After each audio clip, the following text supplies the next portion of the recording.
bienvenidos, bienvenidas. Bueno, yo soy Paula, trabajo para la Fundación Anticlum en el Departamento de Salud Financiera con mi compañera Raquel y también con Manuel. Pues empezamos con el tema de hoy. Pues el tema de hoy hablaremos de las ayudas a los alquileres, las novedades, porque como os acordáis, posiblemente hay algunos de vosotros que ya participaron en la conferencia, la primera conferencia del mes de abril, donde ya hemos hablado de los alquileres. Lo que queremos introducir hoy con esta conferencia es las novedades que han salido durante estas últimas semanas, y han salido bastante, especialmente con el tema de las ayudas. Entonces, aquí vamos empezando con el programa de hoy. Pues estos son 3 puntos que iremos tocando. Y entonces, el primer punto, la fecha límite del aplazamiento del pago del alquiler, una novedad, una puntualización con respecto a la sesión, a la otra reunión, a la otra videoconferencia. El segundo punto, programa de ayudas, préstamo del Estado, orden del 11 de mayo del 2020 del Consejero de la Vivienda y Administración Local, por lo que se convocan las subvenciones para contribuir a minimizar el impacto económico y social del COVID-19 en los alquileres de vivienda habitual en la Comunidad de Madrid. El tercer punto, programa de ayudas microcrédito para el pago del alquiler. Orden ministerial del 30 de abril 2020 sobre criterios y requisitos de los arrendatarios de vivienda habitual que pueden acceder a las ayudas transitorias de financiación. Esos son los puntos que trataremos hoy. Primer punto, muy breve, solamente esta diapositiva, hacer hincapié en la fecha. La presentación de abril tenía un pequeño error con respecto a este tema. Es decir, que con respecto al aplazamiento de la prórroga del pago del alquiler, la fecha que indicamos en aquel entonces era el 29 de julio, pues no, la fecha estaba mal, estaba equivocada. La fecha exacta es el 2 de julio, como fecha límite máxima para poder entregar por parte del inquilino o de la inquilina al propietario de la vivienda la prórroga del pago del alquiler. Dicho esto, simplemente era un recordatorio. Y empezamos directamente con el punto 2, que es el punto quizás más importante. Entonces, el punto 2 habla del programa de ayuda que inherente al alquiler. En este caso, estamos hablando de las ayudas que están disponibles, que han sido puestas a disposición del Estado y que están siendo administradas por las comunidades. En este caso hablaremos de la Comunidad de Madrid. Esta orden ha salido a principios de mayo y entonces aporta algunas indicaciones muy importantes para poder solicitar y tramitar estas ayudas. Quiero hacer un hincapié aquí desde el principio que las ayudas que están disponibles para poder pagar el alquiler son 2 tipologías diferentes. Por un lado tenemos las ayudas, que son estas que vamos a hablar ahora, que son subvenciones a fondo perdido, es decir, que no hay que devolver el capital que se entrega a la persona que lo solicite, y por el otro lado el microcrédito. En este segundo caso sí que es una ayuda sui generis, es decir, que tiene que devolver el capital, amortizar el préstamo, aunque sí no tiene que pagar ni intereses ni comisiones, pero sí que se trata siempre de un préstamo. Entonces son 2 ayudas, pero 2 ayudas muy diferentes entre ellas. Aún así, algunos de los requisitos prácticamente son parecidos. Entonces, el objetivo de esta ayuda, de la ayuda del alquiler, estamos hablando en este caso de subvenciones, tiene el objetivo de ayudar a las personas, los inquilinos, las inquilinas que tienen un piso en alquiler, una vivienda en alquiler, donde viven habitualmente en la Comunidad de Madrid y que a causa de las condiciones de la crisis del coronavirus no pueden pagarlo, o sea, se encuentran con unas dificultades en poder pagar el alquiler. Entonces son ayudas extraordinarias que tienen un destino específico, el pago del alquiler. Se tienen que dedicar a este objetivo concreto.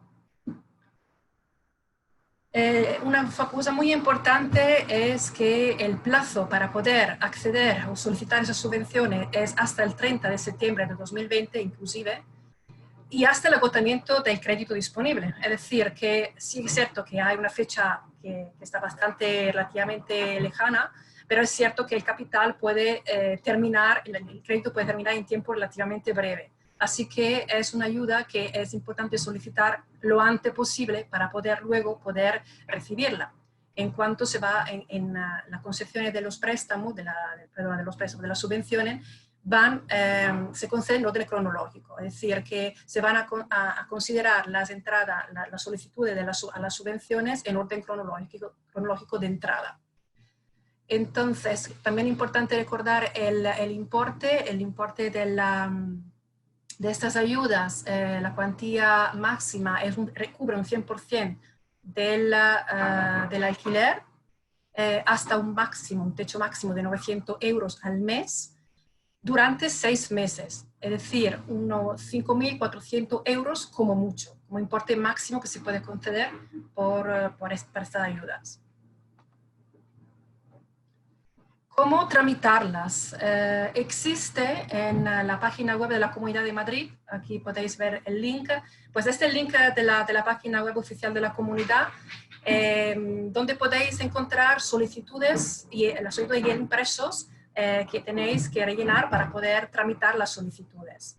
¿Okay? El link efectivamente donde poder encontrar las solicitudes y la documentación es un poco más largo. Eso lo podemos pasar por email, por ejemplo, porque os dirige directamente a este apartado de la página web de la Comunidad de Madrid, donde podéis encontrar toda la información de las tramitaciones y también donde podéis encontrar estos documentos, las solicitudes y los impresos. Aquí es simplemente, como un recordatorio, digamos, ¿no? la página web en general, genérica.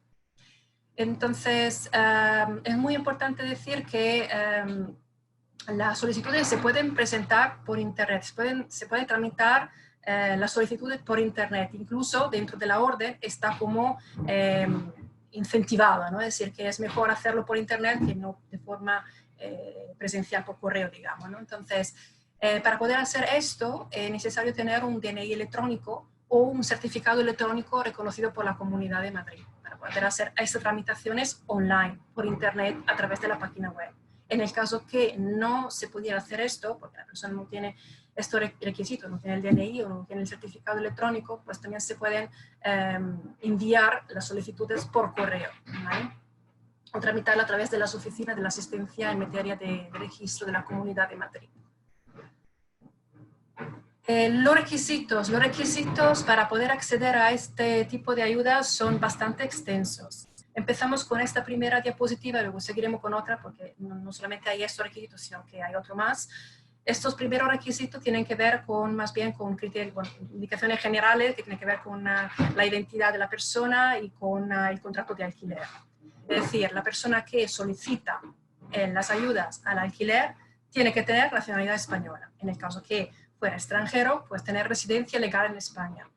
Nos están entrando casos en los últimos días de personas que todavía no tienen residencia porque tienen la tarjeta roja, por ejemplo, de solicitante de asilo.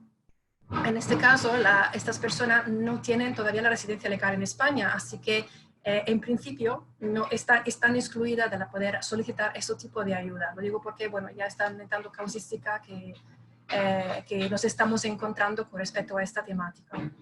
Otro aspecto muy importante, evidentemente, es tener el contrato de arrendamiento de la vivienda habitual. Y quiero subrayar la importancia de la palabra vivienda habitual. Se trata de una vivienda en la cual las personas habitualmente viven, que parece un dado por sentado, pero es muy importante tenerlo presente porque también otra solicitud, otra pregunta que nos llegó a través de un correo electrónico era si una persona que está alquilando una habitación en una vivienda podía tener acceso a este tipo de ayudas. Evidentemente no, porque no tiene un contrato de alquiler de la vivienda, e incluso a veces ni siquiera un contrato de alquiler de la habitación. Entonces, no es no vale cualquier cosa, es un criterio muy específico, vivienda habitual. También recuerdo, si no recuerdo mal, la sesión anterior, el primer día de la conferencia en abril, alguien comentó si entrarían dentro de la causística también personas que habían alquilado una habitación, un bed and breakfast, para poder recibir durante la época del coronavirus. Pues no, tampoco los contratos de ese tipo entraría en ese tipo de causística y no podrían solicitar de todas formas la ayuda al alquiler. Estamos hablando, repito, de vivienda habitual en la Comunidad de Madrid. Luego, para poder importante otro requisito es poder acreditar el pago de las últimas 3 mensualidades del alquiler, ¿vale? Y también esta mañana exactamente entró un caso concreto de una persona que sí tiene un contrato, pero está pagando el alquiler no a través de un banco, sino que en efectivo. Claro, en este tipo de situaciones, ¿cómo se hace para demostrar que la persona está pagando el alquiler si no hay un justificante de un banco que lo demuestre? Entonces, cuidado también con todos esos temas, ¿no? Vamos a seguir con los requisitos porque no son lo único, hay un montón.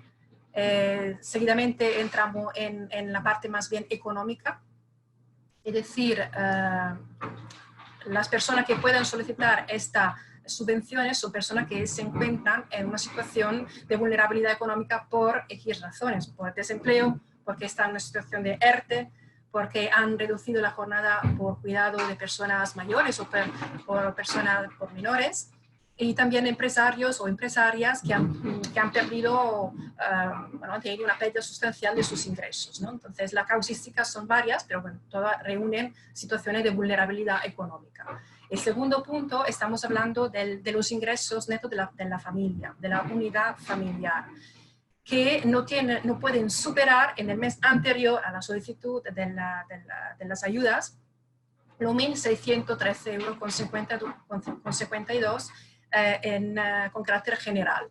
Es decir, esto que estamos mirando es un límite máximo que corresponde a 3 veces el IPREM. El IPREM es un indicador que se utiliza en España y que sirve para poder asignar subvenciones o ayudas públicas, ¿no? Entonces, en línea general, se está utilizando el IPREM como referencia. Y el límite máximo es 1.613 euros. Los ingresos no pueden superar este importe.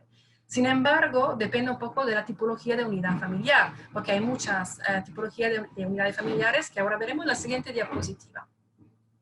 Luego el punto 3, otro requisito fundamental es que la renta más los gastos de suministros básicos, con suministros básicos entendemos agua, luz, gas, teléfono móvil, teléfono fijo, tiene que ser superior o igual al 35% de los ingresos netos que perciba el conjunto de los miembros de la unidad familiar en el mes anterior a la solicitud de las ayudas, ¿vale? Esos son todos los requisitos que hay que cumplir para poder acceder a este tipo de ayuda. Esta es la diapositiva que comentaba antes con respecto a la unidad familiar. Como veis, ahí las unidades familiares pueden ser muy diferentes. Entonces, los 1.613 euros con 52 que podemos ver en este cuadro, que corresponde 3 veces el importe del IPREM. El IPREM es 537,84 euros. Luego aquí vemos viendo situaciones diferentes. Tenemos familiares, por ejemplo, aquí vemos una situación de una familia, padre, madre con hijos. Entonces el IPREM sería esto. En el caso de familia monomarentale o monoparentale, el IPREM cambia, varía un poco. Y también en el caso de que la familia tenga, aparte de niños, una persona mayor a cargo. Y también luego tenemos en el otro cuadro, a la derecha, las situaciones de personas que están en situación de extrema vulnerabilidad debido a enfermedades o a discapacidades, ¿no? Entonces ahí también el IPREM incrementa un poco más el importe. Vamos a pasar ahora un poquito rápidamente a la cantidad de documentos que hay que presentar para poder solicitar esta ayuda, que es efectivamente brutal, como podéis ver. Entonces, he repartido esta tipología de documentación en 2 columnas. La primera columna, hablamos de los documentos identificativos y justificantes que tienen que ver un poco con la identidad de la persona. Entonces, aquí hay que presentar copia del documento identidad nacional, el DNI, copia, no el original, porque muchas veces en algún tipo de situaciones puede pasar que la gente entregue cualquier cosa, ¿no? Incluso los originales, ¿no? Se requiere la copia. También copia del permiso de residencia y copia del contrato de arrendamiento de la vivienda habitual. Y luego el justificante bancario del pago de las últimas 3 mensualidades. ¿Okay? Y luego también en el caso que si hubiese solicitado un préstamo, un microcrédito para pagar el alquiler, un justificante de haber recibido el préstamo. Pero claro, luego lo veremos más adelante, esa situación todavía no se puede dar porque por X circunstancia que vamos a explicar. Con respecto a la segunda columna, el segundo apartado, vamos a ver los documentos acreditativos de la situación de vulnerabilidad económica, que son los siguientes. Bueno, dependiendo un poco del tipo de situación de desempleo que tengamos, que puede ser una desempleo, entonces en ese caso sería presentar el certificado de desempleo expedido por el SEPE. El SEPE es el Servicio Público de Empleo y el certificado de empresa que acredite el ERTE. El ERTE es el expediente temporal de regulación de empleo, ¿vale? Y luego también certificado en caso de cierre de actividad, cuando estamos hablando de emprendedoras o emprendedores, ¿no? Y un documento que acredite la reducción de la jornada laboral por acudir, por ayudar a familiares, a niños, a niñas o a personas mayores. Además, el libro de familia o, en caso de pareja de hecho, un documento acreditativo de la pareja de hecho y el certificado de empadronamiento colectivo de la unidad familiar. Como podéis ver, es brutal la cantidad de información que se está solicitando. También en el caso que haya alguna discapacidad, un certificado que lo demuestre, lo convalide, que convalide esa discapacidad. Y luego una declaración que el solicitante dispone de la siguiente documentación, es decir, una copia del justificativa de los ingresos de la unidad familiar en el mes anterior a la solicitud y el justificante bancario de pago de los gastos y suministros básicos de la vivienda. Así que veis una cantidad impresionante de documentación que además en un periodo como esto de alarma sanitaria es bastante complicado obtener en algunos casos, ¿no? Entonces, ¿cómo se puede hacer para que la solicitud se pueda ya tramitar? Es posible también preparar una declaración responsable, presentar una declaración responsable, que como veis es el recuadro aquí en verde. ¿Qué es una declaración responsable? Prácticamente con la declaración responsable yo declaro que tengo todos los requisitos para poder acceder a esta ayuda y también tengo toda esa documentación. Que no la tengo físicamente, no la dispongo físicamente ahora, pero que sí la podré tener en otro momento. Y entonces, presentando ese documento, por un lado, puedo empezar a tramitar la subvención sin esperar de recuperar la documentación necesaria, ¿no?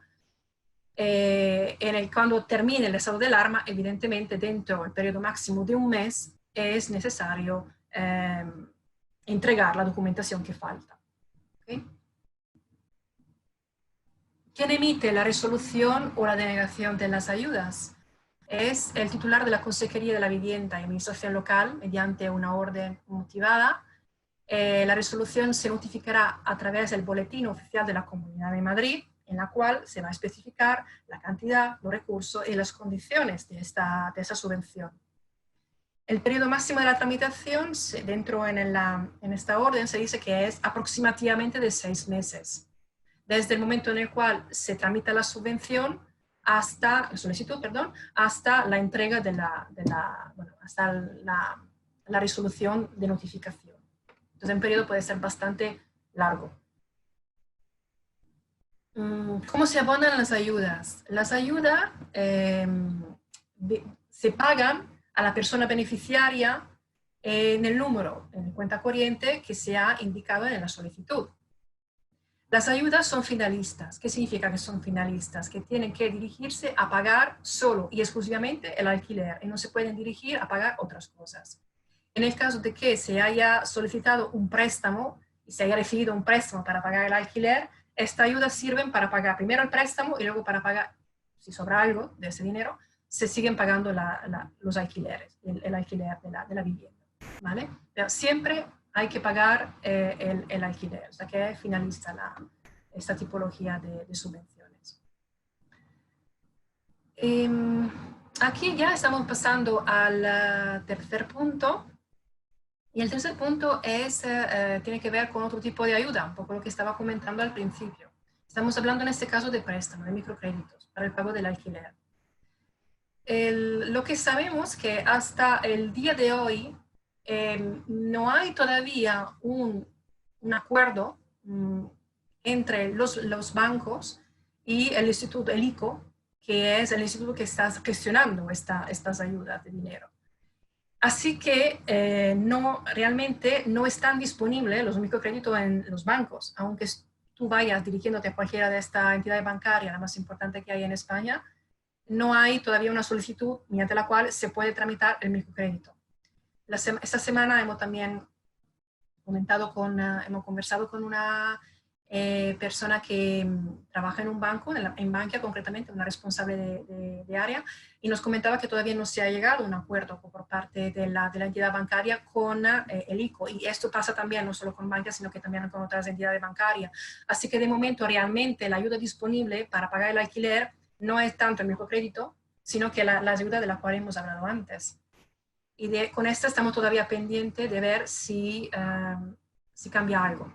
Aparentemente lo que está ocurriendo es que hay todavía una falta de acuerdo con respecto a los protocolos de procedimiento administrativo que hay que tener en cuenta cuando la persona, el solicitante se acerca al banco para poder solicitar el préstamo. Entonces hay como algo administrativo que todavía no está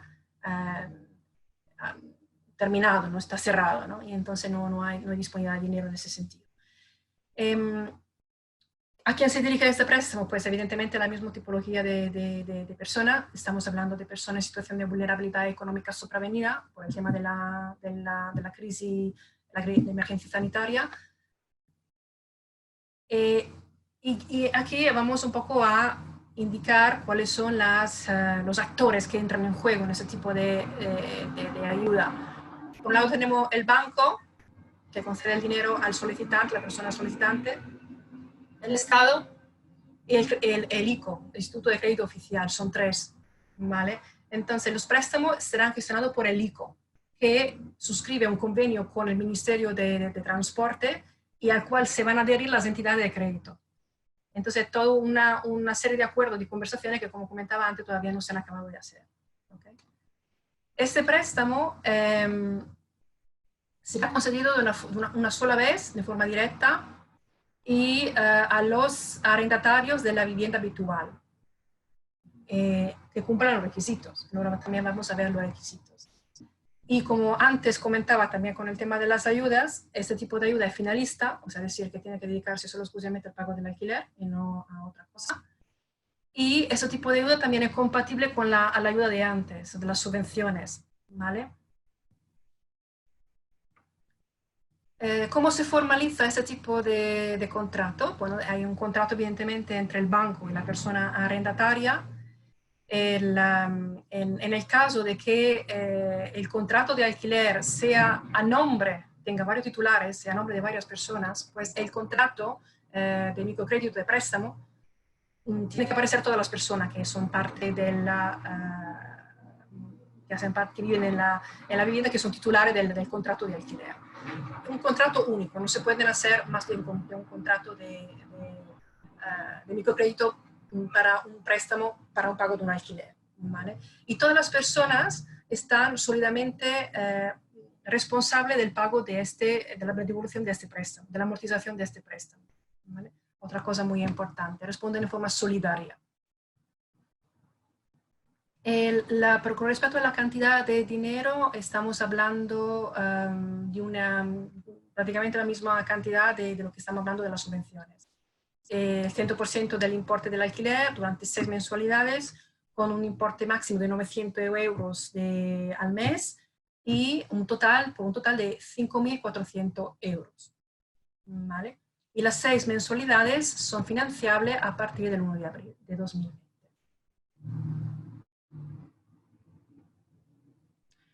La condición del préstamo, el plazo de amortización del préstamo es de 6 años, como mucho, también extendible en el caso de que la situación de vulnerabilidad económica de la persona que lo ha solicitado se extiendan más allá en el tiempo, ¿no? Pero evidentemente que hay que demostrarlas.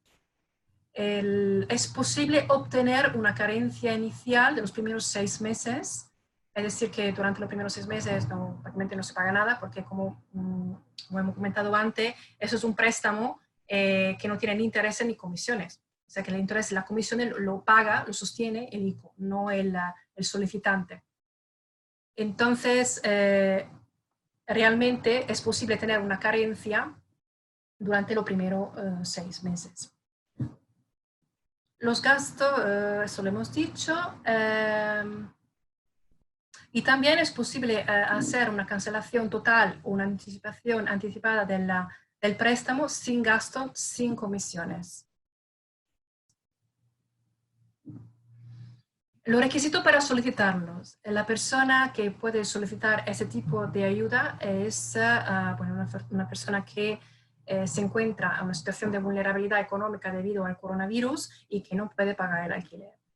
Y por estar en situación de desempleo, por estar afectado por un ERTE, por cierre de actividad económica en el caso de emprendedores y emprendedoras, o haber reducido la jornada laboral por poder cuidar a personas mayores o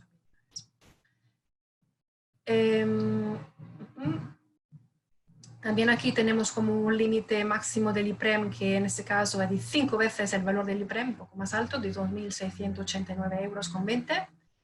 Y la renta más los gastos y suministros básicos resulte mayor o igual al 35% de los ingresos netos que perciba el conjunto de la unidad familiar antes de solicitar el préstamo. Como podéis ver, los requisitos se parecen muchísimo a los requisitos que hemos visto también en las subvenciones. Con respecto a la documentación, también aquí no varía de mucho. Como podemos ver, para acreditar la situación de vulnerabilidad económica, certificado de desempleo en el caso de estar desempleado, un certificado de empresa en el caso de acreditar un ERTE, un certificado de cierre de actividad en el caso de persona autónoma o empresario, empresaria, que emite la Agencia Estatal de la Administración Tributaria. El segundo punto habla de cómo acreditar, digamos, el número de la persona que habita en la vivienda. Entonces, un libro de familia o un documento acreditativo de pareja de hecho, y también un certificado o una volante de empadronamiento de todas las personas que residen en la vivienda. Entonces, una volante de empadronamiento colectivo. Y también el tercer punto, acreditar de no poseer ninguna propiedad. ¿Y eso cómo se hace? A través de una nota simple de registro de la propiedad de todos los miembros de la familia. ¿Vale? Tenemos un link que podemos también pasaros donde es posible solicitar esta nota simple de registro online. También, como vemos a la extrema derecha, hay un cuadradito que es esto de la declaración responsable. Pasa lo mismo que en el caso de las subvenciones, es decir, como hay una cantidad enorme de documentación que entregar y quizá posiblemente estas familias, unidades familiares, no la tengan disponible al momento de poder solicitar las ayudas, es posible presentar una declaración responsable en la cual se dice que el declarante dice, yo tengo todos los requisitos que se solicitan y también tengo la documentación. Aunque no la tenga físicamente la documentación en este momento, la puedo obtener cuando termine el estado de alarma. Entonces también aquí tiene un tiempo disponible para poder, finalizado el estado de alarma, presentar esa documentación para cumplimentar y finalizar el proceso de solicitud. Los plazos para solicitar microcrédito son los siguientes. Entonces, presentar la solicitud antes del 30 de septiembre y formalizar el contrato con el banco antes del 31 de octubre. Es el banco que decide si conceder el préstamo o no, si cumpliendo los requisitos. ¿Cómo se realiza el pago? En este caso, el pago del préstamo se realiza a través del banco. El banco paga directamente al propietaria de la vivienda habitual. Y lo paga a través de un pago periódico mensual. También hay que decir que ese tipo de préstamo también es compatible con las ayudas de antes. Es decir, que en este caso el dinero, el banco lo pasa directamente al propietario de la vivienda, avisando evidentemente al solicitante, a que es la persona que ha el arrendatario, pero el dinero va directamente al arrendador de la vivienda. Una cosa que quiero subrayar y hacer hincapié, porque lo considero muy importante y prefiero que las cosas no se confundan, es que el microcrédito, el préstamo, no es una subvención. Entonces, la persona que firma el contrato de préstamo responde con su patrimonio presente y futuro de la devolución del mismo. Y en el caso de varios firmantes, como hemos dicho anteriormente, porque son varios titulares del alquiler, todos son responsables de forma solidaria del pago de este préstamo, del 100% de este préstamo. Quiere decir que pongamos que son dos titulares y uno no puede pagar porque no tiene dinero, entonces el banco puede dirigirse a uno, a lo que sí tiene el dinero. Luego, como se le agregan a esas dos personas, los titulares del contrato de alquiler, entre ellos, cosa suya, pero digamos que el banco tiene prioridad. Y otra cosa muy importante para poder un poco cerrar el tema y concluir esta videoconferencia, algunas de las causas que podrían hacer que el préstamo se tenga que devolver. Son estos casos, es decir, de falsedad, ocultación de información o inexactitudes relevantes, muy importantes a la hora de presentar las solicitudes. En este caso, ¿qué pasa? ¿No? Pues pasa que la persona que ha recibido el préstamo tiene que devolverlo y además hay que pagar los intereses, los gastos y las comisiones y los intereses de mora. Así que es muy interesante esta cosa, tenerla en consideración. Y nada más, esto es un poco el tema de hoy. Muchas gracias por participar y hasta la próxima.